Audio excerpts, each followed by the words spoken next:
For 6 years during rabbinical school, I worked at an assisted living home.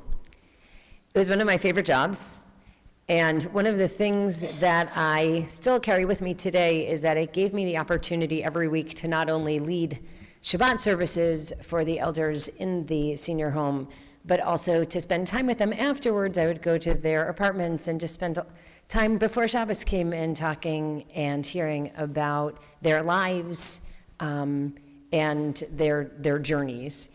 And I carry that with me still today because I think it was probably then that I came to really appreciate more than words can really articulate, the strength, the wisdom, and the honor that is within our elders and also should be given to them throughout the course of their lives.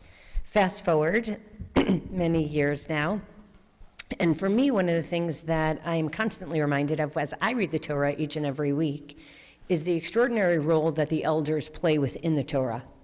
And when you think about the elders within the Torah, one of the things that I really believe that God is trying to remind us of is the important role that elders must always play. Because when you think about it, whenever there are issues within the community where people don't know what to do or the right thing to do or the next step they should take, who is it that's called upon? The elders.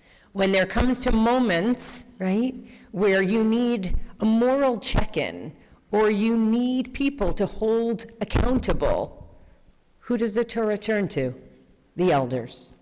And so I think in so many ways, it is the elders who hold both like the wisdom of the generations, but also in many ways are our moral compass and the foundation upon which everything else and everyone else stands.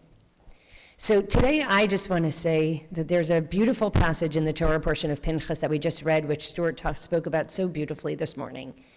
And that passage actually sort of is one of those that you could very easily skip over. It's so seemingly, mundane, but actually it's perhaps one of the most important passages in the Torah. The passage says that that twice a day, that our ancestors were to bring a korban, an offering to God, once in the morning and once in the evening. Not super exciting. But one of the interesting things about this is that there's a passage in our Jewish tradition in the Gemara that says, that questions like, what's the most important pasuk in the Torah? And someone says, oh, it must be the Shema, and someone else says, it must be this, but ultimately where they land is that it's this one, that you should bring a lamb twice a day, once in the morning and once in the evening, as an offering.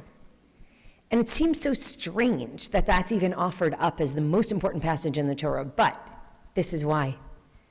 Because in many ways, the morning and the evening offerings are the things that we do each and every day, not the occasionals. They're the things that define us, they're the things that anchor us, and they're the things that matter most to us.